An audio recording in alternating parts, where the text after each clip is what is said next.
Welcome to the channel Learning R is Fun.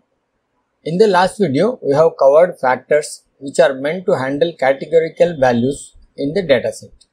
In this video, we will cover another important skill, namely handling strings. We will equip you with tools to handle character string data. Since there are quite a lot of functions to be covered, for their intricacies, we will cover this topic in two videos. You may encounter some of the mentioned situations while handling datasets. To remove a given character in the names of variables. Sometimes we replace a given character in the data. We have to convert labels to uppercase or lowercase, etc. And we may have to deal with XML and HTML files. And sometimes, more often, we have to do some work in the Excel files imported into R. The skills we learn in today's session will help you to address these issues. In R, we express character strings using single or double quotes. We can use double quotes within single quotes or vice versa. But if we want to use single quotes within single quotes or double quotes within double quotes, we have to use escape characters. Base R provides a number of functions to deal with strings. Each function has optional arguments and accomplishes a lot of things. It may appear that they are doing the same job, but there are subtle and important differences in the way they operate and the output they give. We will see them in action in RStudio. Some more functions of base R are listed here. We will cover functions up to character translation in this video and cover rest in the next video. With this background, let us go to RStudio. I have got the script in the editor, so let's get on with the business. Paste is a simple command. It pastes two strings, hi and nat. Now what we have got here is two strings as arguments. What we have got as output is a single string with a space in between. That is the default behavior. So we can use a comma in place of a space. So we have again got a single string now with a comma separation. We can use hyphen also. And then suppose we give two arguments. One argument is a sequence. There is more than one element is here and here only one element is there. We know R will do recycle. Okay. So what happens is A and then 1, these have been pasted and default space has been included, and like that it has done it 5 times. So we have got 5 different strings. So it's a character vector with length 5. Now instead of usual single space, we will give an empty character as the separator. Then what happens? Then the space which you see in between A and 2, A and 3 and all will be removed. Now instead of using a empty character as a separator, we can also use a paste 0 function. It does the same thing. We get the same result. So paste 0 means there is no separation. Now another argument is collapse. And collapse we give empty string. Collapse does a function of concatenating all the strings and giving one single string. See, earlier we have received a vector of strings, correct? Now we will receive only one string. You can see that. So only one string, and that one string is from concatenating A parenthesis open, and then from sequence 1 to 5 we have taken 1, and then again parenthesis closure. So that's what we have got here. Again, since collapse is an empty character, what happens is here there is no space. Then again we get A parenthesis open 2 and then parenthesis closure. That's what we have got here. Okay. So let us correct this type also. Okay. Now we can use a collapse with another character. So hyphen. In this case we have received a single string again with hyphen as the separator. We have seen the paste function. Let us move on. We will see a print function. Print function is a generic function and it implements based on the object you give in the within the parenthesis the printing takes place. Now we have given a single string, so a single string has come. Now we can see there is a 1, that means this is a vector of one individual string. Basically it is a vector of length 1, character vector. Again I am giving one more argument, quote is false. When I say quote is false, this quote should go away, that's all. So I get the same result without these quotes. Okay, next I am saying na.print argument is blank. That means if the data contains an NA, that should be replaced by blank. So we have got 10, 15 and blank here. Okay. Now we want to print a matrix. 1 to 12, n row is 3, therefore columns will be 4. So we got a matrix. We got column names here and row names here in the form of indices. Now print data frame. Again we have got 2 columns, letters 1 to 4, uppercase A, B, C, D and values of 1, 2, 3, 4. So we got a data frame got printed, and here we see the column headers have been given by R, and then row names have also been given. So the same print command functions differently. Basically what is happening, the generic function calls another function to do the job. So we'll understand this phenomenon in our last video in this series, that is objects and class. Okay, now we'll move on. We'll use a no quote function. No quote function basically is like a print function with quote is false, but there is a difference. We'll see that. So we have assigned my string and no quote. We have given a concatenation of 1, 2, 3, 4, 5 strings. Now let us have a look at my string. My string, we have got a character vector, but individual strings are all without the quotes because there is a no quote here. Let's ask what is this type of this. It's a character type. What is the class? Here we have got a surprise. There is a no quote. So normally you get an intrinsic class as character, but here we have got a no quote class.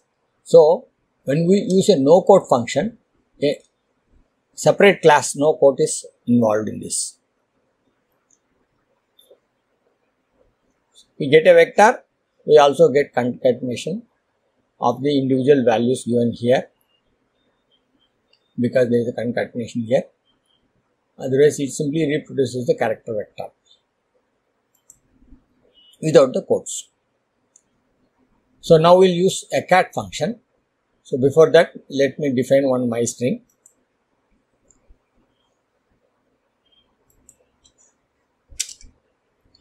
And let us look at cat my string.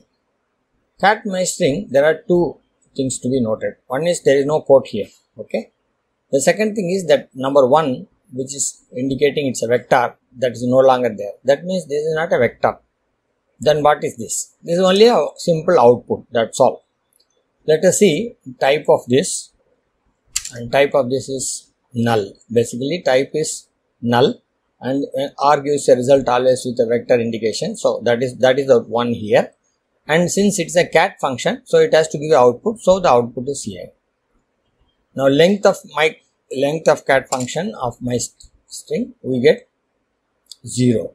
Again the result is given in the form of vector, therefore this one is here, and the cat function has done the outputting also. So we got this result. Now let us assign this to A. Maybe because of that it's not vector. Now let us see what is A. A is null. That means it cannot be assigned also. It's a simple output. No object is there. That is the function of cat. Cat has got another feature, that is fill is 10. So what happens is, it is able to take these strings and then put them one after another with the width as 10. So we get, I can gain the first string, the second string, third string, like that. So it is producing one after another. But the fill 10 basically will act with a constraint. That means through this channel is more than 10, but it will be produced as a single string only. That width 10 will not come into picture. But within this 10, if 2 or 3 strings can be possible, that will be done here. So you can experiment. Now cat letters 1 to 3 basically is small case ABC, and separator also we can use within cat. So we get A dot B dot C. So we have seen the cat function is able to produce an output, and various objects can be given here. Those objects will be converted, concatenated, and you get a output which is not having quotes, which is not a vector also. That is the difference in cat. Format is also a character manipulation function, but lot of arguments are here. We will not be going into it, but we will just give 1 or 2 examples. So let me see. Format scientific is true. So this data will be printed in a scientific form. So 245.456 is quoted as 2.45456 in 10 to the power 2. Okay. Format 1 by 5 colon 10. 5 colon 10, colon is having precedence, therefore 1 by 5, 1 by 6, 1 by 7, 1 by 8, 1 by 9, 1 by 10. There are 6 digits, and digits is 6 is basically showing the 6 significant digits in the decimals. So we are getting 1 by 5, that is 0.2, 1 by 6, that is 0.1666, like that. So we get digit 6, therefore 6 significant digits will be printed. Next one, we are adding one more, justify OR. So all the output will be justified. One interesting thing to note, whatever we have done, we got the output as character strings. Format has formatted the data, and even though they are numeric, they are converted into character, and we get character strings. And we get vectors. So this can be again assigned and made use of. Now let us look at toString function. ToString also converts into string, and here I have got 2 strings, basically 1 string and 1 value constant and concatenated, and this I will ask. So I am getting pi is, and I am getting the full value of pi here, and I am giving one width is 6, and let's see what happens.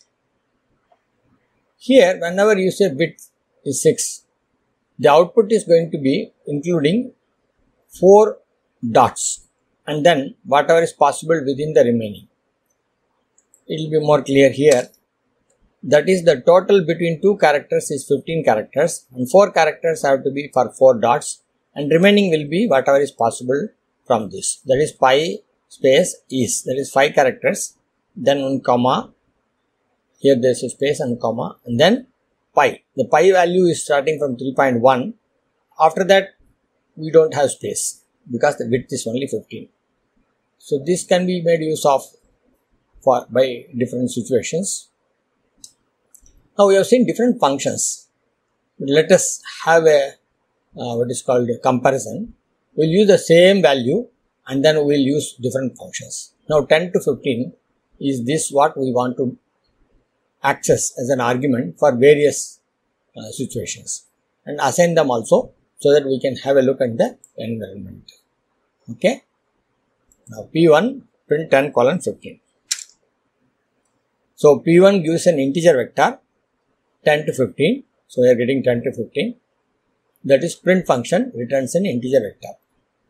Now as character, when I say I am getting a character vector, individually each value is converted into characters. Okay. Now if I am using cat function with separator tilde, in P3 I am getting null. That means cat function doesn't give any object, but it shows an output. That output can be seen here, 10, 11, 12, etc. without quotes, without index.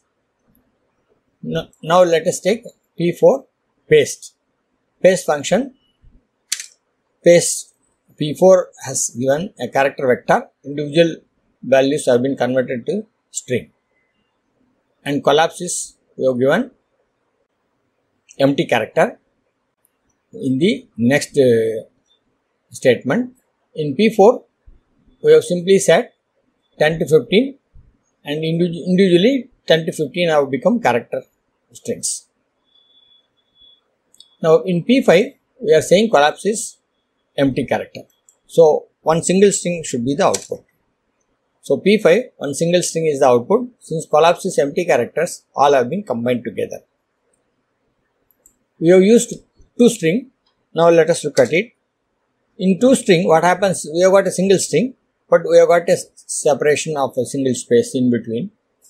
That is the work of two string, and we have got a single string here, and that P6 is mentioning. Here we don't see any indication of character, vector, etc. because this is a one single element. It's a character vector. So you can see here P6 is a you can see the white box. So P6 is character 136 bytes. Basically one single string is available here. P7, again no quote is being used here. First we make it into character and then we use no quote. So what has happened is, here it is showing individual elements with quotes, but when we print P7 here in the console, we don't get the quotes. And it is not an integer vector, it is a character vector, but no quote class basically.